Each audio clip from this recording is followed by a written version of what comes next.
রোজার আগাম প্রস্তুতি নেবেন যেভাবে। পবিত্র রমজান মাস মুসলিম উম্মাহের দরজায় কড়া নাড়ছে। আর মাত্র কয়েকদিন বাকি। আর কয়েকদিন পরেই আল্লাহ তাআলার রহমত, বরকত, মাগফিরাত, নাজাত সহ অনেক কল্যাণের মাস রমজানুল মোবারক শুরু হবে। রমজানের অবিরত বরকত ও কল্যাণ পেতে হলে আগে থেকেই যথাযথ প্রস্তুতি গ্রহণ করতে হবে।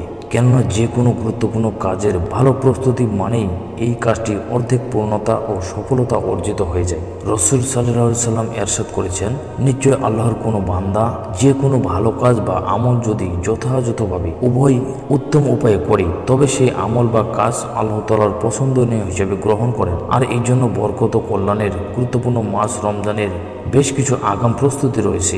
মুমিন মুসলমানদের জন্য যে প্রস্তুতি পুরো রমজান জুড়ে রহমত, বরকত ও মাগফিরাত, নাজাত ও যাবতীয় কল্যাণের দরজা উন্মুক্ত রাখবে। সাধারণত মানুষের প্রস্তুতি দেখলেই মনে হয় রমজান শুধু ভোগের মাস, ভালো খাওয়ার মাস, পণ্য মজুদের মাস, আনন্দ উৎসবের মাস, ব্যবসা বাণিজ্যের মাস। না, রমজান তা নয়। বরং রমজান হলো ত্যাগের মাস। রমজান ইবাদত বন্দেগীর মাস, আল্লাহর রহমত, বরকত, মাগফিরাত, নাজাত ও যাবতীয় কল্যাণ পাওয়ার মাস।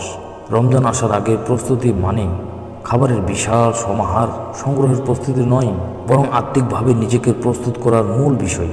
দুঃখজনক হলেও তা সত্য, মানুষ আত্মিক প্রস্তুতি বাদ দিয়ে খাবারের আয়োজনের দিকেই বেশি ঝুঁকে পড়ে। হযরত মুআল্লা ইবনে ফজল রহমতুল্লাহি আলাইহির নামে এক বিখ্যাত তাইবি বলেন, সালাফে সালেহিগণ রমজানের 6 মাস আগে থেকে আল্লাহর কাছে দোয়া করতেন, হে আল্লাহ, আপনি আমাদের রমজান পর্যন্ত হায়াত দান করুন। আর রমজান শেষে তারা বাকি 6 মাস দোয়া করতেন, হে আল্লাহ, রমজান মাসে যা আমল করেছি তা আপনি কবুল করে নিন। সুতরাং রমজান মাসে আমল বা কাজ যেনতেনভাবে নয়, বরং পরিপূর্ণ প্রস্তুতি নিয়ে আদায় করতে হবে। আর তাতে আল্লাহর সন্তুষ্টি পাওয়া যাবে। আর এতে রমজানের আগাম প্রস্তুতির জন্য 11টি বিষয় তুলে ধরা হলো।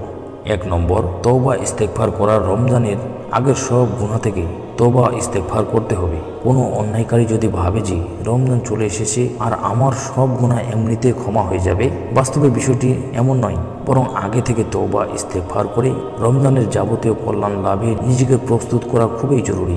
আর তাতে আল্লাহ তাআলা এই বান্দার আগে সব গুনাহ মাফ করে দিয়ে রমজানের যাবতীয় কল্যাণ দিয়ে জীবন সুন্দর করে দেবেন।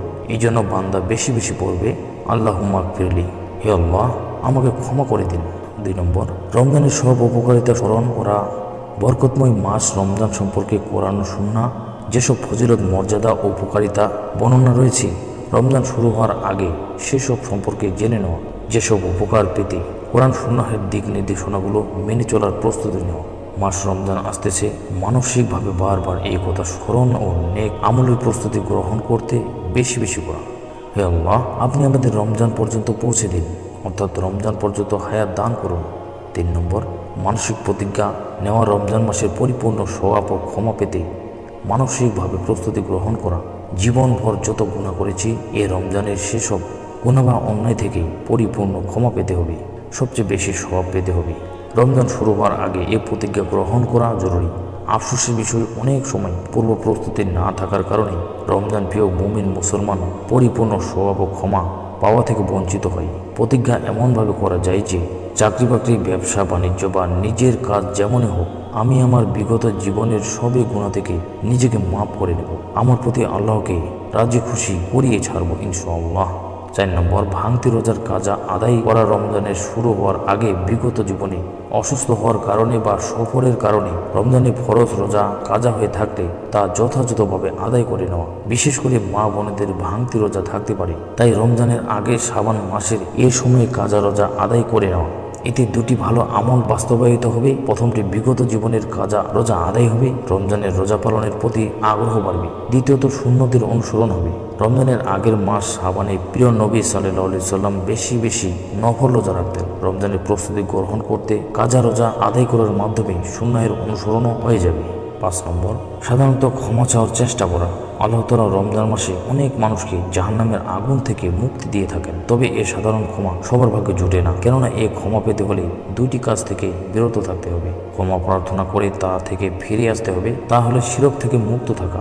আল্লাহর সঙ্গে কাউকে শিরক না করা। কেউ ইচ্ছা কিংবা অনিচ্ছায় ছোট বা বড় শিরক করে থাকলে রমজানের আগেই তা থেকে তওবার ইস্তেগফারের মাধ্যমে ফিরে আসা। হিংসা থেকে মুক্ত থাকা। কারো প্রতি কোনো হিংসা বিদ্বেষ না করা, কারণ হিংসা মানুষের সব নেক আমলকে সেভাবে জ্বালিয়ে দেয় যেভাবে আগুন কাঠকে জ্বালিয়ে দেয়। তাই হিংসা পরিহার করে মানুষকে ক্ষমা লাভে স্বচ্ছ রাখা। 6 নম্বর, ফরজ রোজার নিয়ম কানুন জেনে নেওয়া। রমজান মাস আসার আগে রোজা পালনের মাসেল তথা নিয়ম কানুনগুলো ভালোভাবে জেনে নেওয়া জরুরি। আর তাতে রমজানের রোজা নষ্ট হওয়ার থেকে বা মাকরুহ হওয়া থাকা বা অন্য বিষয়গুলো জেনে নেওয়া সর্বাত্মক চেষ্টা করা। 7 নম্বর, বিগত রমজানের অসমাপ্ত আমলগুলো খুঁজে বের করা। রমজান মাস আসার আগে বিগত রমজানের নেক আমলগুলো করতে না পারার কারণগুলো খুঁজে বের করার চেষ্টা করা। যেমন তা হতে পারে নিয়মিত কোরআন অধ্যয়ন করা হয়নি, যেমন তা হতে পারে এমন কেন নিয়মিত কোরআন অধ্যয়ন করা হয়নি, কেন তারাবি পড়া হয়নি, কেন দান সহযোগিতা করা হয়নি, কেন ইতিকাফ করা হয়নি, কেন রোজাদারকে ইফতার করানো হয়নি, কেন 5 ওয়াক্ত নামাজ জামাতের সঙ্গে আদায় করা সম্ভব হয়নি, কেন কোরআন সুন্নাহের আলোচনা বসা হয়নি, কেন রমজানের পরিবারের লোকদের হক আদায় করা হয়নি, কেন রমজানের পাড়া প্রতিবেশীর বা আত্মীয়দের হক আদায় করা হয়নি।